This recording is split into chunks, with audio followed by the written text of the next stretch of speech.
Hello everyone, it's Daz. It's been a while. Whenever I say it's been a while, I think of the song It's Been a While by Stained. But anyways, it's been a long time since I've had a chance to talk to everyone, and I didn't really advertise this stream that much. I think I mentioned it once in the latest upload. I didn't plan when I left the last time to be gone for so long from YouTube, but that same day, or about that same week, I found out that I was going to be traveling to Columbus, and it turned into a long trip for work. And I had a lot of experiences, which I explained in the last upload I had. I wanted to title this after the experiences I had, in the sense of they walk among us and being light in a dark world. And my reasons for that is, for those who did have a chance to stop by the video and watch it, I had some strange experiences with a man who I really believe, honestly, there was something spiritual going on with him in terms of his behavior. I felt like he might be either possessed or maybe not even human. I know that sounds like a stretch, but it's just the way he approached me that really got to me. And the timing, it was around Passover and that Easter weekend. And then also, I mentioned an experience I had with a woman who was another Christian who ended up praying for me. So that was really interesting. But when I was there, the levels of stress were high. Like, anatomically, things began to change for me. I started breaking out. There's just so much stress. Like, when you're under like a massive amount of stress or even spiritual attack, when your body starts reacting to it. Hello, Evenly Match 40. Hope you're doing well. But I just thank God for everything he taught me. I will say this. I found in the face of adversity that whenever I'm not sure what to do and I'm overwhelmed, that I turn to God and I really try to understand and make sense of why he would put me in a position I'm in. Because I think that sometimes God uses the most hardest times of our life to shape us into who he wants us to be. And I see Dominant Aos from here said, Daz, homie, what up? Not much. Good to see you as well. And I'm gonna call you Dominant for short, just because it's a little easier. Hope you're doing well as well.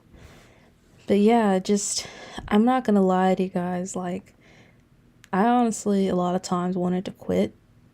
And I'm not someone who likes to quit easily. Like, I've dealt with high stress environments for work. Like, the very first job, for those who followed my channel, was at a food bank where I would fill out basically SNAP or food stamp applications for people both in Kansas and Missouri. I wasn't working for the state of Kansas or Missouri. I was just helping at a nonprofit. We also handed out flyers and pamphlets for local nonprofits, so they could find how to get like services, not just for food, like for mobiles, but also for like clothes and for other resources. And a lot of the places that I went were in really bad areas, some of the roughest areas in this area in Kansas City. And I had people who were tripping out on drugs, people that were severely mentally ill, people that were just not in a good position financially or mentally or spiritually. And a lot of times, looking back, it was bad. They sent me there alone. And I would go there and I would table and I would do these things, or I'd take phone calls. And I had some people get in my face, and I had people that wanted to put their hands on you because they were so upset.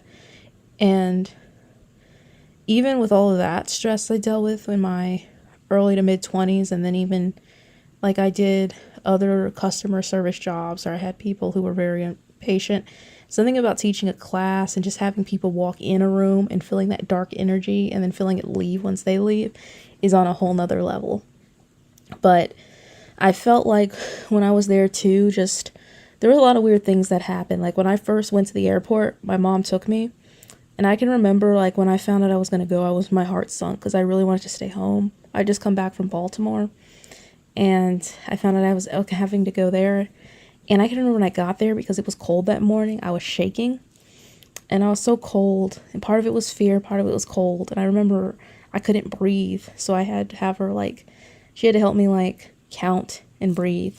And once we did that, I calmed down. But once I got to Columbus, like, I just kept encountering the weirdest, horrible stuff. Like, one thing was, like, I don't want to trash airlines here, but I was flying Southwest, and I usually don't prefer to fly Southwest, but, like, when I was getting off the plane, as soon as, like, I was, like, the person to get off, somebody just happened to yell, "Hurry up," and that really rubbed me wrong. When I was at the airport and everything, and I got to the hotel, there's just so many issues getting settled down there. And then we found out that the area we were in was, like, really bad, and people who worked with me had their rental cars broken into a few times.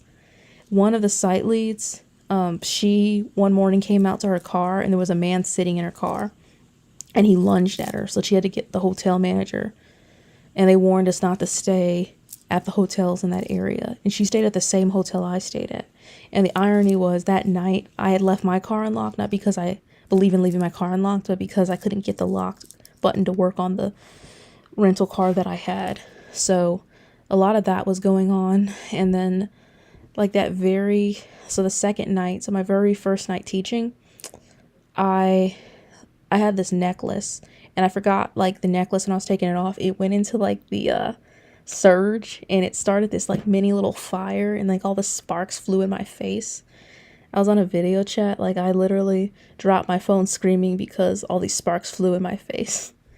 But yeah, just, like, a lot of weird stuff was happening there that, like, indicated to me that this was not going to be a smooth time. But in spite of all of that, I kept having to really trust God and really having to pray.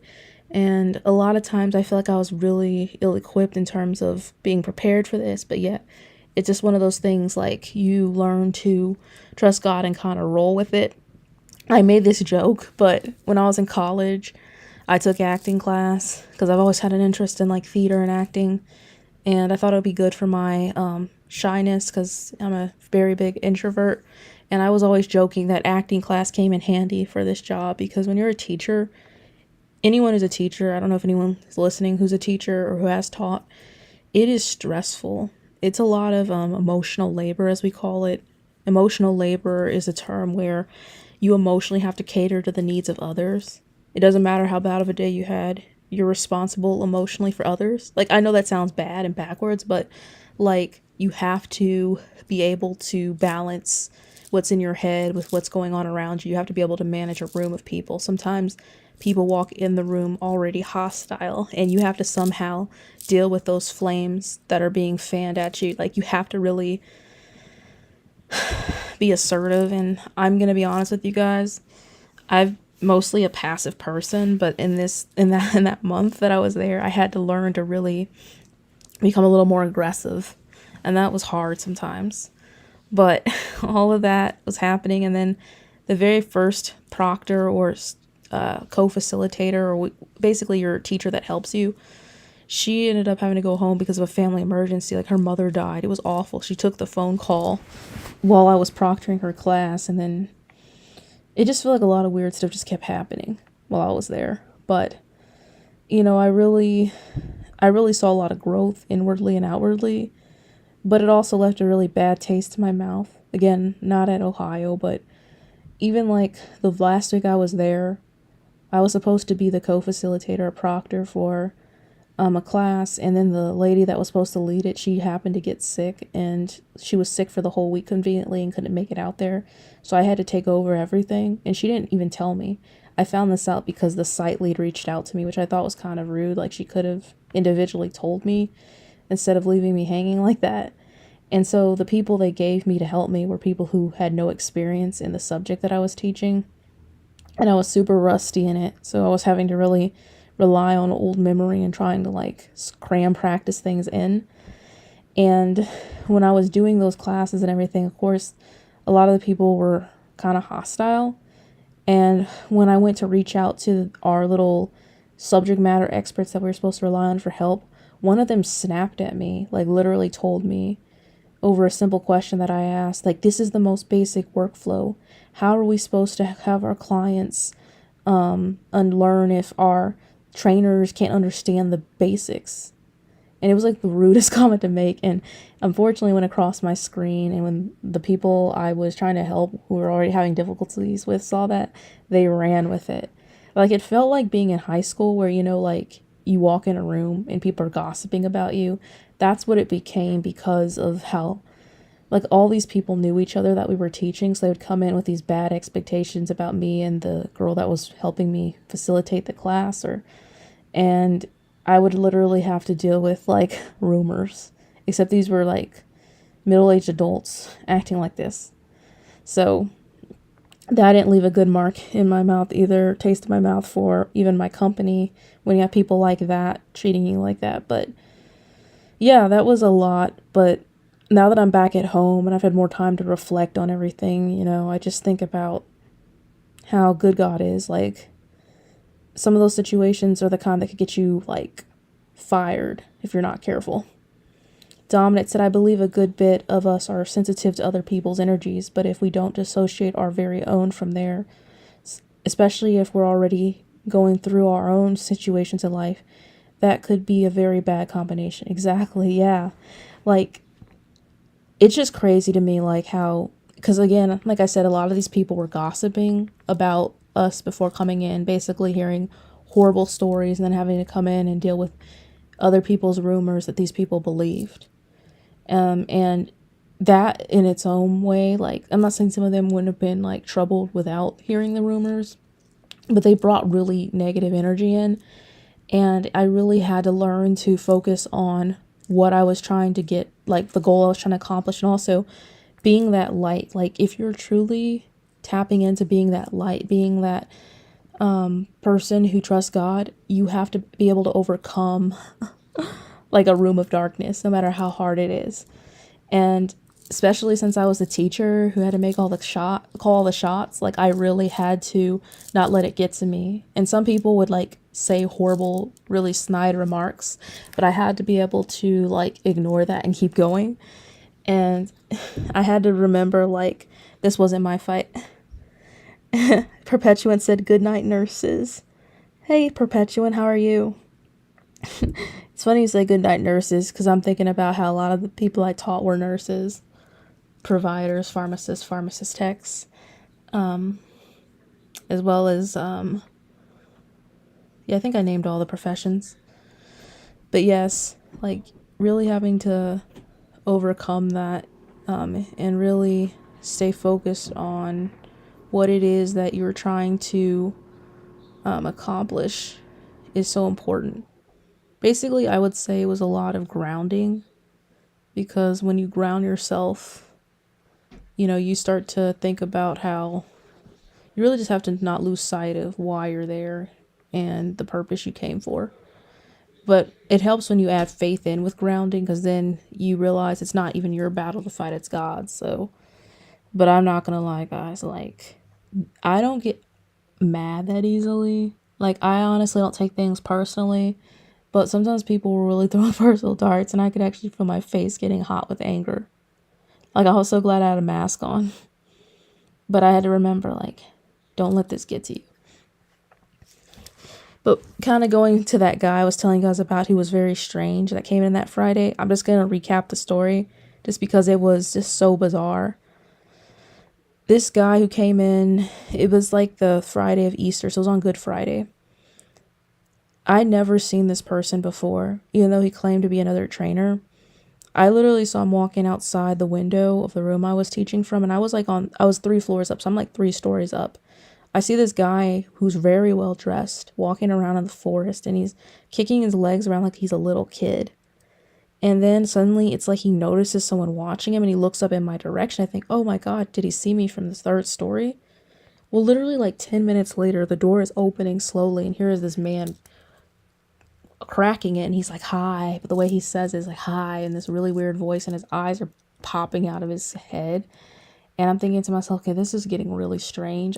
As soon as he walked in the room, I felt this shift of energy, and it wasn't not good. It was like very strange and predatory, but not predatory like he was some pervert, but like predatory in a new kind of way. And when he comes close to me, he's he doesn't really say anything. And I'm like, are you here for class? And he doesn't say anything to me about that. Then when he doesn't respond to that, I just show him our roster, because they always had rosters for in-person classes as well as online classes that they could sign. And then he just kind of looks at the roster, and I ask him which one he is. Then he says all. And when he said all, it's like my skin crawled, because I thought about Legion in the Bible. And I asked him again, what did you say your name was? And he said all. And he got even more creepy and moved closer to me. So I'm like, okay, this is getting really weird. And again, I told you how my very first job was working in basically the worst areas of town with people who were mentally ill, who were on drugs, who were not in their mind. Like, I met a lot of schizophrenics and a lot of people who were just tripping out on drugs. I saw people having episodes, but this guy just was rubbing me wrong. And I was just like, okay.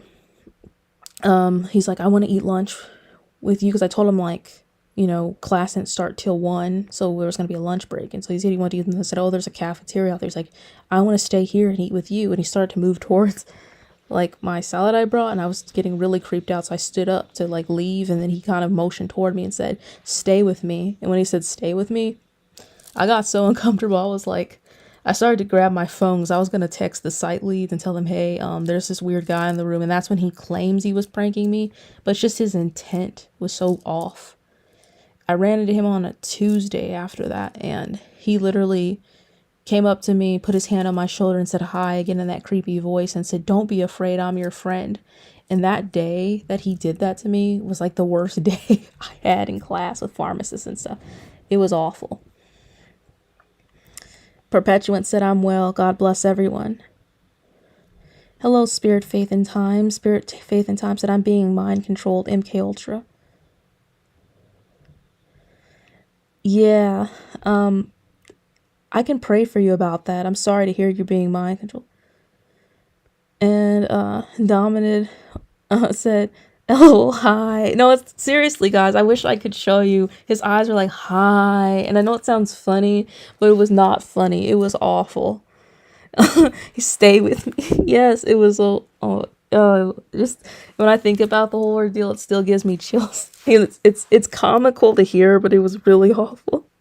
Perpetuance and predatory in a different way. Yes, like a spiritual way, predatory. There's different kinds of predatory, and this guy had that kind of energy.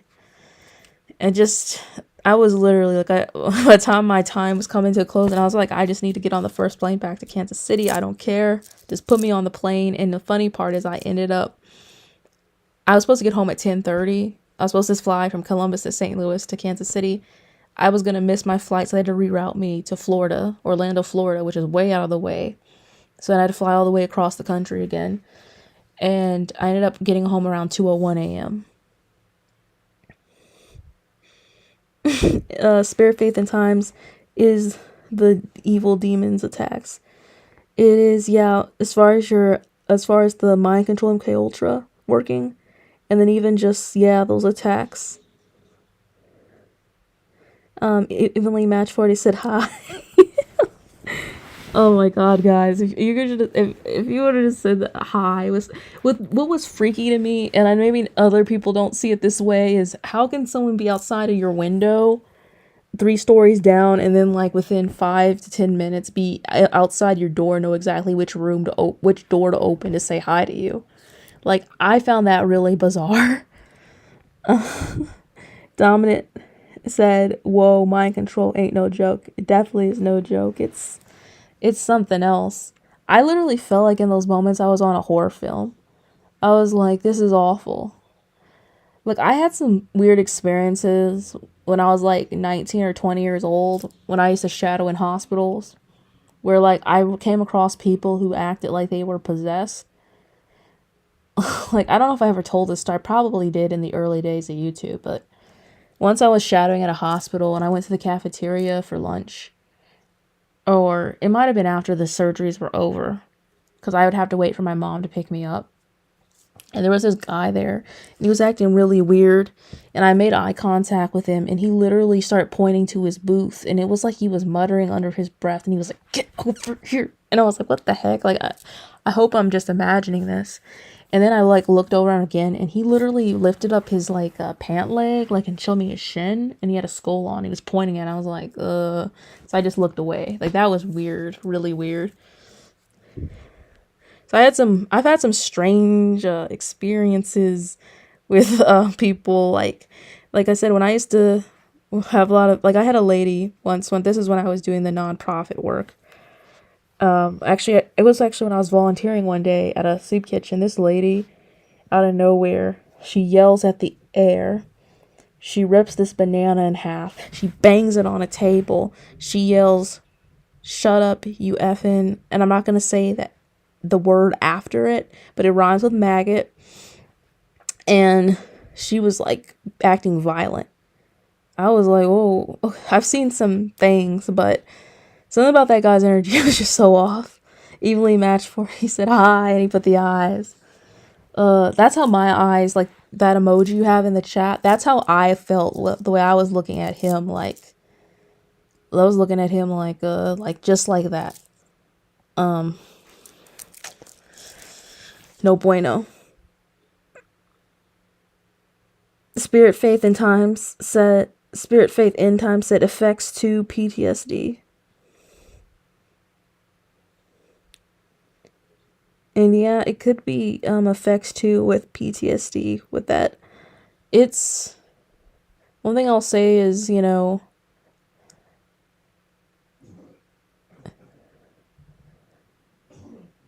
I should note this too. After that guy left the room, he said he was gonna go prank others. I literally heard him making weird noises across the hall and the women across screaming. I would just think if he was another trainer, people would have realized it was who he was and they wouldn't have been so freaked out by him. But he was one strange person. Even the way he walked was strange. The other thing that was like weird to me is he claimed he lived in Chicago, Los Angeles, and New York City. I'm not saying you can't live in all three cities, but I don't meet very many people who've lived in three major cities. It's just a bizarre thing. But again, I don't know. I've read a lot of books, watched a lot of movies. I personally believe that, as it talks about in the book of Hebrews, how we could be entertaining angels who are good, that there also are evil angels we could be entertaining, as well as unclean spirits who walk among us, even if they're taking on a body that they're possessing. Dominant said, true that. Don't let them get you down. Also, yo, Daz, you should really invest in doing ASMR or audio stories because you have an amazing talking voice, like, for real, homie. Thank you. You're like I've had a few people tell me that it would be something, honestly, after doing this teaching thing, like, I don't mind teaching with a cool class, but I'm telling you guys, I respect all teachers out there, especially those that do it for a long time. Like, reading audiobooks right now sounds like such a nice departure from feeling sometimes like you're getting torn to shreds in a classroom. Hi, Savon. How are you? Let's see, Savon said hello to everyone, and it's alright if you're late. There's no such thing as being late to a stream. I welcome everyone, even if you come at 7:59 or 8:59. I think my mind is still stuck in a different time zone. I was in Eastern time for a while, and now I don't know why my brain is reverting to an hour behind us, but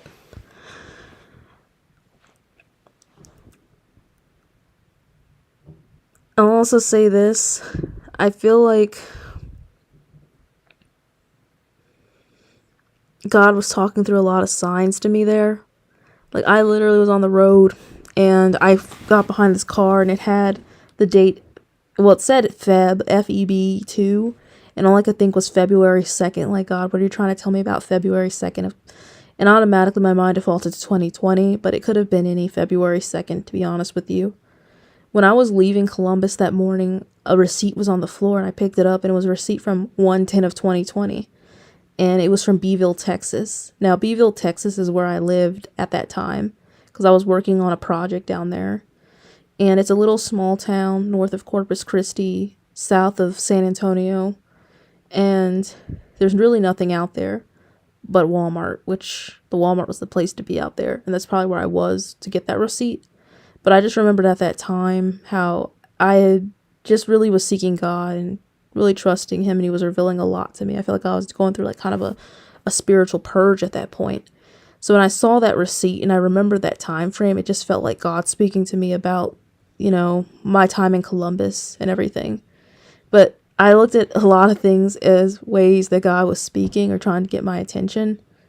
And, that's the thing when you're like, because for me, I live with my family, so, I don't get as much time to myself. And so when I travel and I'm on my own, that's like kind of my time to really be alone and really kind of block out other people's voices and everything. So I hear a lot more and things are a little more coherent. So that was the other thing, is really watching for those signs. And I see Savon T said, I'm good. That's good to hear that you're doing good, Savon.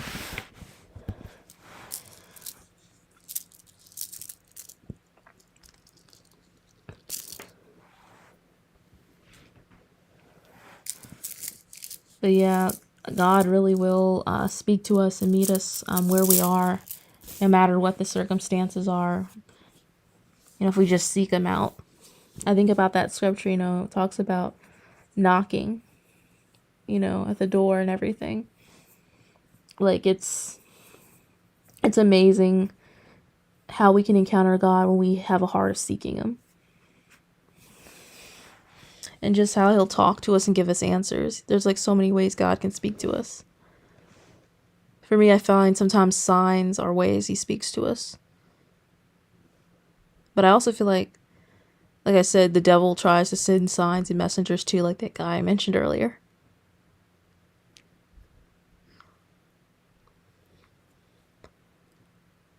The other thing too, I know I said it in the video this week, is like the devil wants us to curse God and die. And I know that sounds extreme. I get it from the book of Job and Job's wife who said it.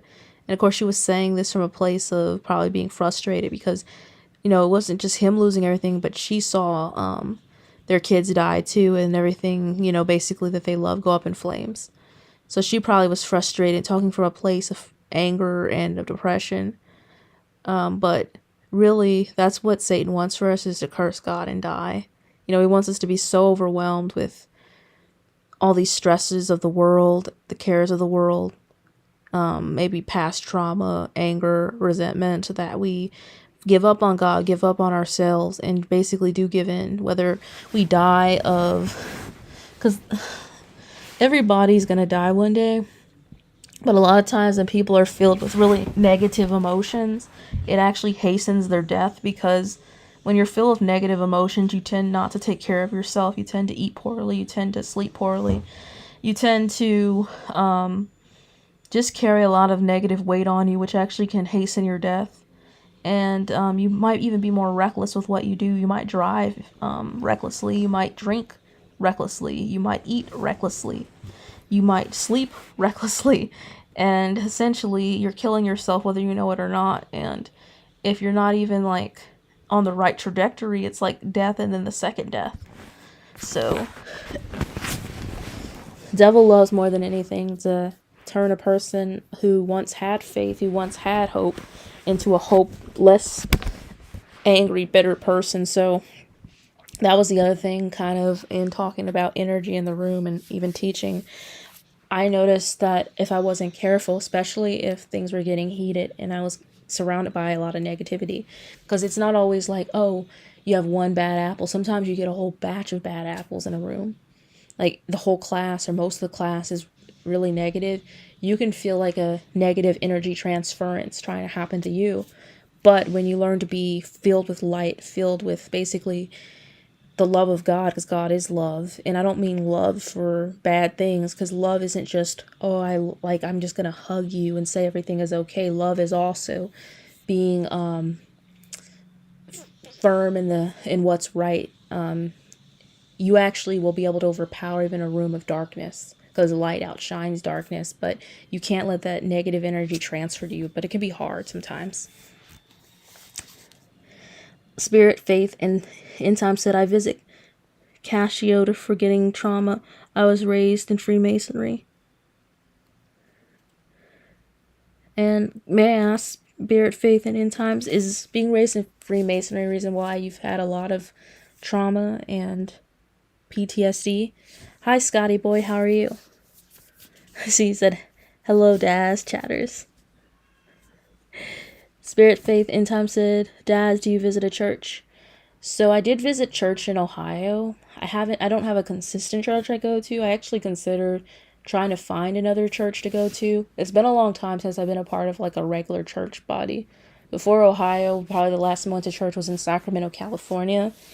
But yeah, being around other believers is it does help you. It's kind of like really it how's the scripture go? Evil communications corrupt good manners, or like being unequally yoked. It's true. And when you're around others who believe, it's just so uplifting, but sometimes we just don't have that. But going to church is one way to connect to people, although I must warn, some churches are filled with people who don't necessarily practice what they preach. See, Spirit, Faith, End Time said, yes, I set up to be attacked. Mormons. Are you saying that, was saying Mormons, are you saying that that's part of what happened when you were growing up, or are you saying you go to Mormon churches? And Scotty Boy said, doing good, thanks, good to hear.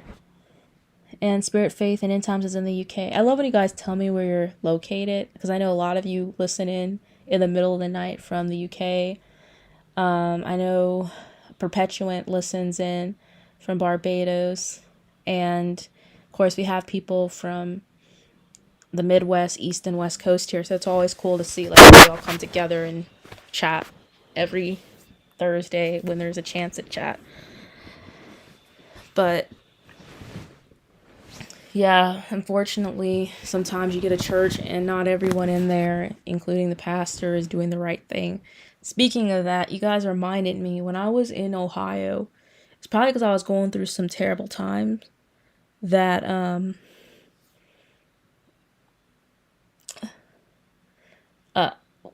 so you guys who know about me and being a part of a cult in the past that I did not know I was a part of, the guy from Chinshanji that who basically recruited me into the cult without me knowing, he reached out to me while I was in Ohio, and it was one of the, like I told you guys, it was a rough week. Like, not rough week, it was a rough month, because I was in Ohio for like a month. I thought I was only going to be there for 2 weeks.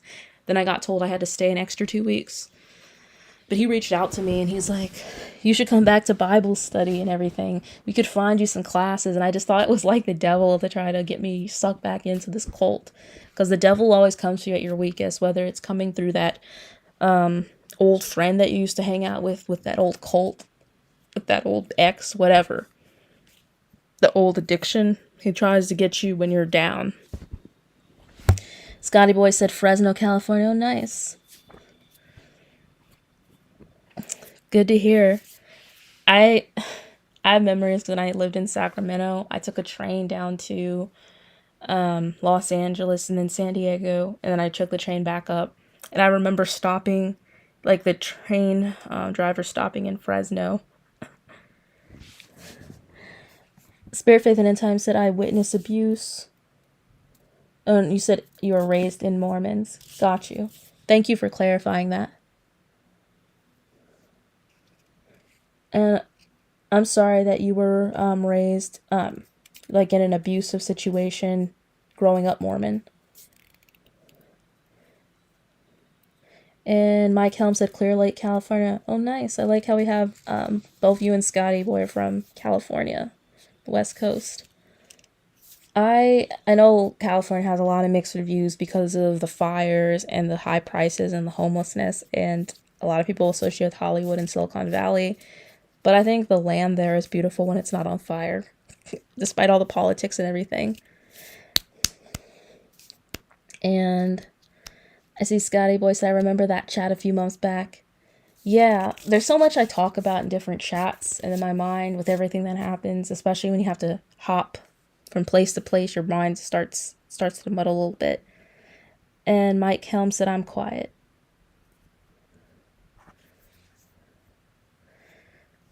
Nothing wrong with that. I like being quiet. Honestly, being a teacher, as you guys know now, is not what I would have imagined being, especially one that has to talk about all the things that talk about technology, especially health technology. I miss the days of being like basically a wallflower, just getting to hide. I've always wanted a job where I could just be left alone, but all my jobs have always been customer service or teaching or being in the front. And I'm like, I just want a perfect introvert job. And Scotty Boy said, proves there are good people still left in Cali. Exactly. I know your state's not all lost. You have some good people there. All places have a remnant of people that are still doing the right thing, despite stereotypes. And Mike said, I burnt down in 2017. Are you talking about where you lived, or just asking for clarification on that?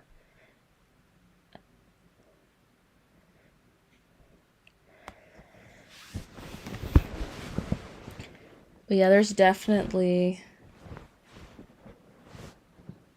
a, like I said, in spite of all this, like in telling everyone this from the last video to now, even in sharing all the things that happen at work, I know at the end of the day, again, I always quote Ephesians 6, our wrestle isn't against flesh and blood. So even when people are coming at you negatively, like I was mentioning, people in the classroom or people at my job who wanted to make smart comments at the worst time, I know that it was the devil basically coming at me. Even the guy who came in, whether he was just a weird guy who liked pranking people and was off in the mind, or he was really someone who might have been possessed or something, he was still being used as an instrument. And I had to remember, like, to take it to God and really understand who my true opponent or enemy was. Hello, Sebastian Guzman. How are you? And Mike said, yes, the 2017 fires in NorCal. Thank you for clarifying that. You guys have had so many fires, and I think back to, like, the recent ones, like last year, and then in 2020. I know, like, California's been burning so much lately, especially Northern California. I think about, like, last year it was Lake Tahoe, and then I was in Northern California last year in September, and there was an area that was on fire near Lassen, because I basically came all the way down the coast I went to Wyoming and we drove all the way to Seattle and we went all the way down to San Diego. And I remember the area near Weed, California, near Mount Shasta. That area had like fire warnings because apparently, this is the story, this lady decided she wanted to drink bear pee. So she tried to heat it up and she caused a fire. That was a story they were telling. And it's crazy how many people, will. And thank you, Sebastian, for that. That's really nice. I see you said I like bagels. For the super chat. But yeah, basically, I like bagels too, by the way, Sebastian. I was gonna say that a lot of the stories they tell about these fires, like even the gender reveal one in 2020 that set the land on fire. Like I know California is a very dry land; it's basically a desert, most of it, few forest, and then the coastline. But like, what was his name? Woodward TV, I believe. He makes really good videos. He was pointing out that like how many of these fires are really the result of volcanic activity, because there's a lot of volcanoes like on the west coast, not just like in California, but Washington, because that was really my fixation with the last trip I took on the west coast, was seeing all the volcanoes, because we wanted to see Mount St. Helens, we wanted to see Old Faithful and all these little volcanoes. And it's just amazing how there's so many like volcanoes that could go off and the damage they could do. Like volcanoes have the capacity to do the same damage that a nuclear winter would do. But of course, nuclear bombs are a lot more lethal because they can cover a lot more ground. But still, like an ash cloud in itself, all the way out west, you could still find ashes in other states further away, further east. And Scotty said that was some weird fires. Yeah, like the fire stories they were telling, like they were too strange. And then of course they weren't ever showing like anyone who caused the fires, but it's really sad because a lot of people lost their homes, a lot of the animals suffered. And this stuff just keeps happening. And, they just say, oh, it's the West. The West is burning because it's dry. And it's true that it's dry. There are droughts. But then how much of this could be man-made and how much of it could be volcanic activity happening? And they would never want to tell anyone about volcanic activity because people panic. But a lot of people wouldn't want to leave because it's their home. So, yeah, we don't have volcanoes in Missouri. We do have a fault line in the boot that could go off. That could create some damage. But I'm not gonna lie, land near volcanoes is usually like really pretty. I remember in a ecology class I took in college, they mentioned how I believe it was Ethiopia. They had this volcano, and everybody didn't want to leave where the volcano was because the soil was so rich for farming. And I tend to find whenever you're on land by volcanoes, it tends to be really nice. Like it looks nice. But yet, the volcano goes off, it's so deadly.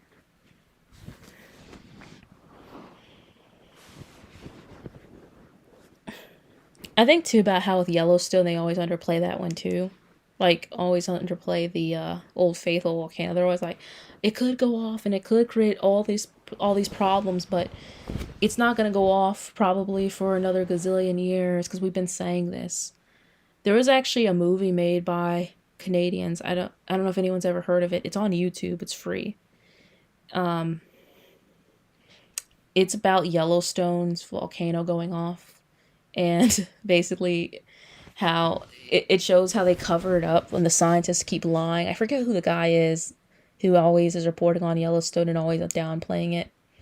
And the scientists downplayed it, and then it goes off, and then the U.S. is scrambling to try to contain the damage of it. I liked the movie. It was like low budget, but it was interesting. Scotty Boy said, WTVJ makes great videos. He really does. I really like his videos. There's a lot of really talented content creators in the truth community that make really good content. I honestly feel like behind on watching a lot of YouTube content. I haven't had a chance to be on it as much, but yeah, he made some really good videos. And he just makes a lot of videos on things that are fascinating. Like he made one on the why is my brain blanking? I talked about the same creature too in a video I made for my channel on urban legends. But that monster that appeared in Iowa that was winged. It's a lot of winged harbinger beast, if you know what I mean, like Mothman and Jersey Devil and others that I believe personally are probably something supernatural at this point. Dominic said, well, in a sense, if we're not separating ourselves from worldly and media ways, then we've all been in the occult. Thus, our culture vulture is to follow everyone's path and everything up without discernment. You're spot on with it. I like how you broke down the etymology of that in terms of culture.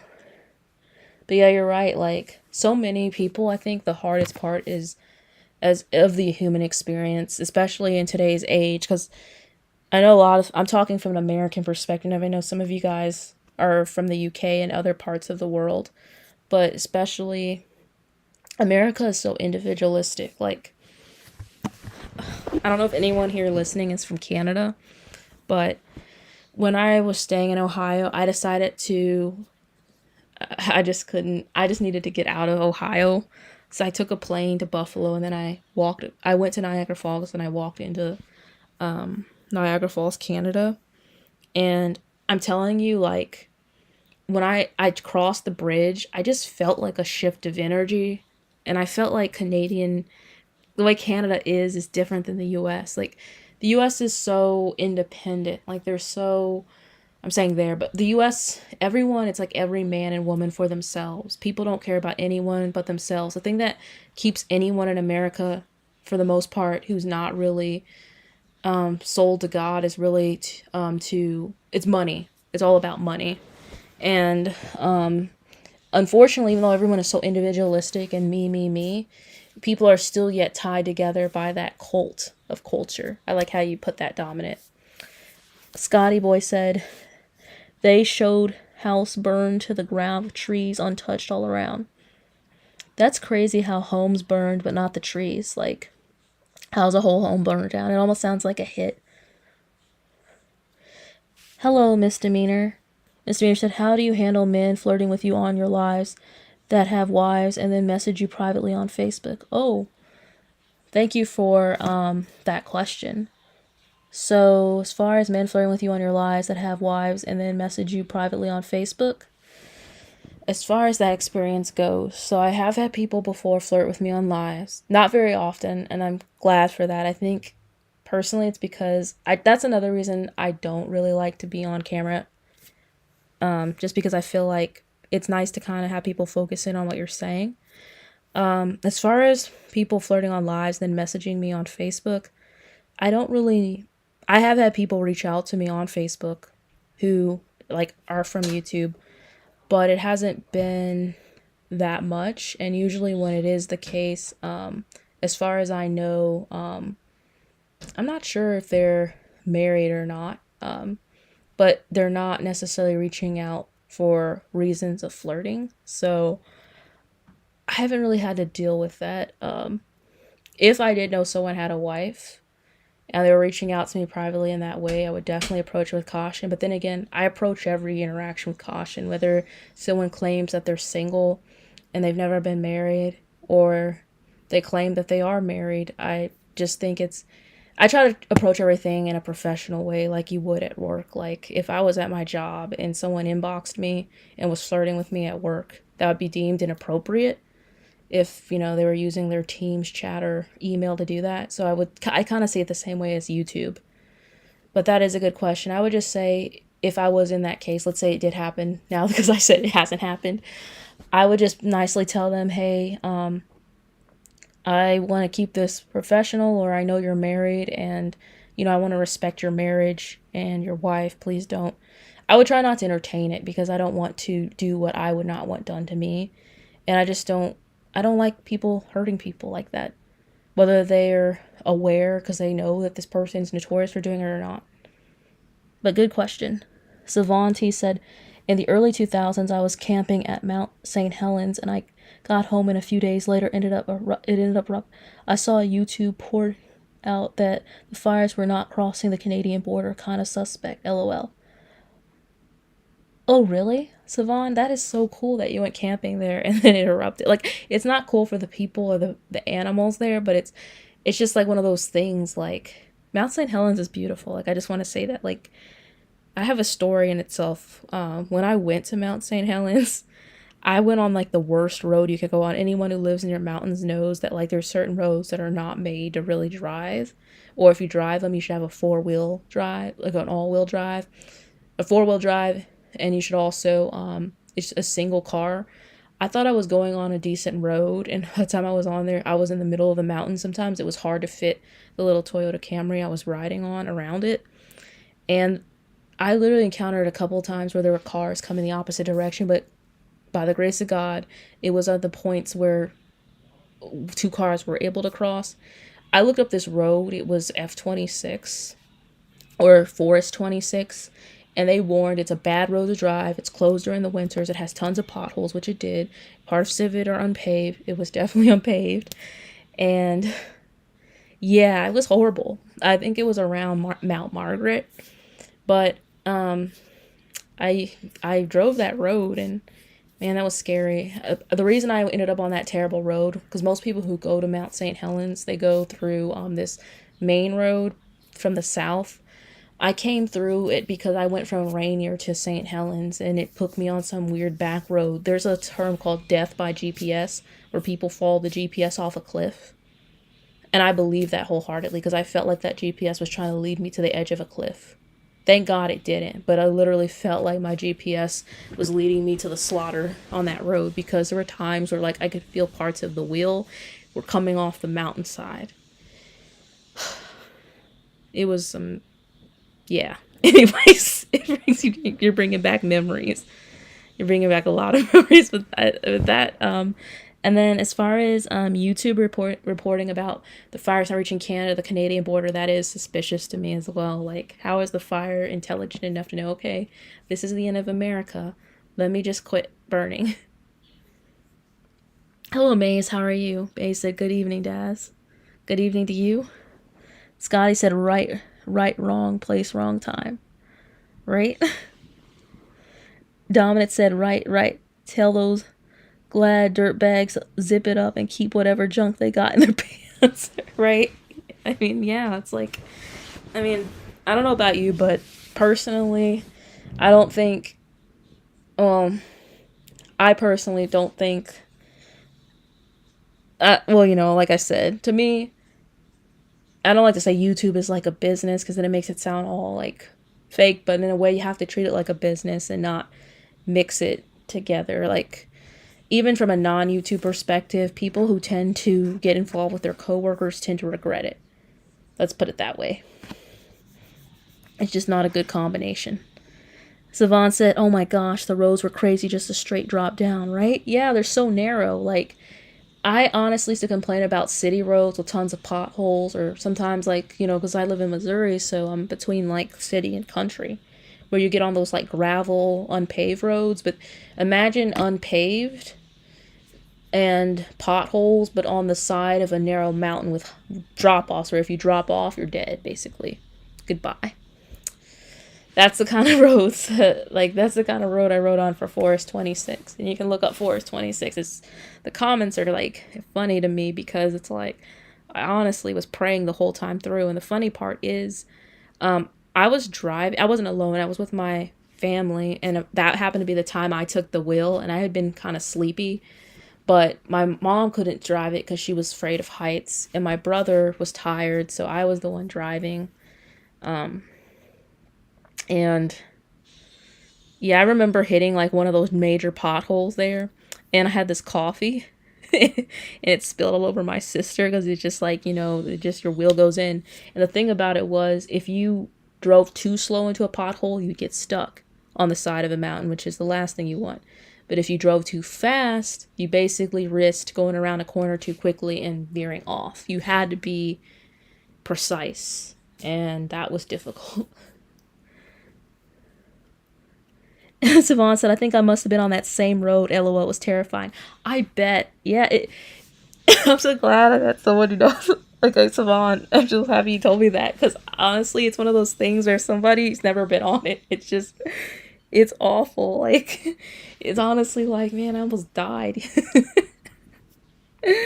I'm so glad you told me that. It's awful. It brings back memories, but it's also like one of those things you're like, I survived it, thank God. I already have faith in God. I know there's a God, but like, if you don't have faith, like, that should bring you faith, because one wrong turn and boom, you're done off the side of the cliff. But yeah, I don't know. I'm sure that area too, that road is where the blast of Mount St. Helens landed. So when it erupted, everything on that side blew off. So like, when you're driving that road, if you look down the cliff, if you can actually stomach looking down, I really couldn't because I was driving. You'll see that all the wreckage, I mean, it looks a lot better now because what we're like, it erupted in 88, so we're like, sorry, my math is kicking in here. We're in what year? 2022. So 2018 would have been like 30 years. So we're like 32 years, or sorry, 34 years removed now from the blast. So it looks a lot better, but yeah.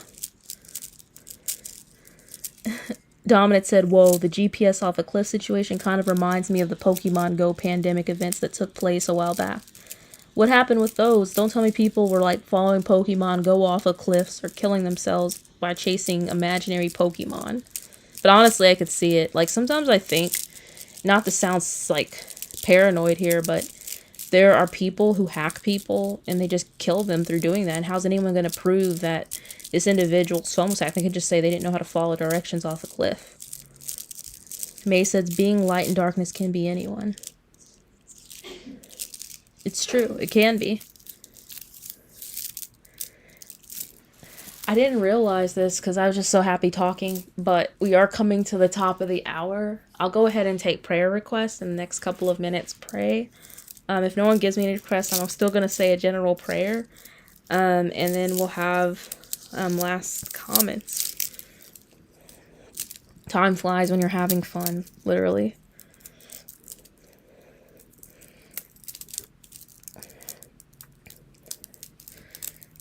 Like, technology can be good to follow, but sometimes you just have to. My brother always told me to use your eyes because he watched me be so loyal to the GPS that I passed stuff up.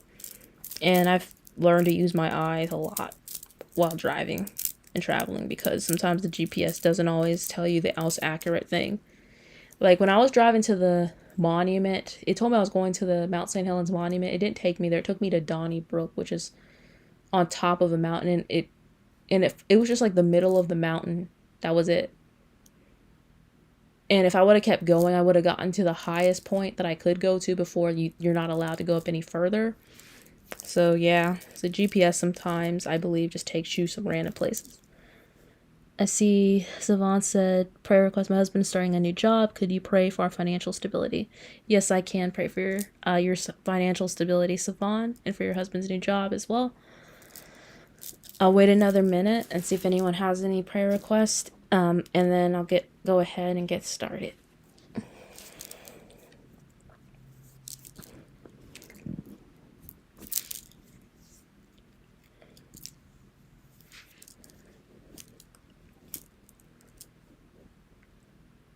All right, go ahead and start praying. And Lord, thank you for the opportunity to fellowship tonight. I know it's been a long time, and I'm thankful that you allowed us to come together and just talk about you as well as just other events. I just pray for everyone here that you would continue to guide them, just keep them safe from any danger, just protect everyone from sickness, from disease, from any just have your hand of protection on them. I pray for everyone's health and their loved ones as well. I also pray for Savon and her husband and his new job. I just pray that you would give them both financial stability and just really help their family, Lord, financially, as well as anyone else who is listening who might need that financial stability. I just pray that you would also help any children who are in tough situations of abuse, whether it's satanic ritual abuse or just any poor treatment in general. I pray for the restoration of families who are suffering, who are estranged, for marriages, Father. I just pray, Lord, that you would also draw those who are listening who don't know you, Father, to you. And I thank you for everything you continue to do. In Jesus' name we pray.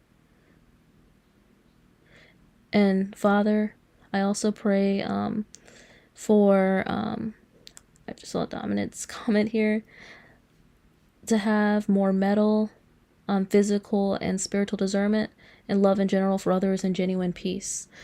Father, as well, Lord, I just pray for, that is important, Lord, more discernment, just more guidance, and just help us to love with your heart. And in Jesus' name we pray, amen.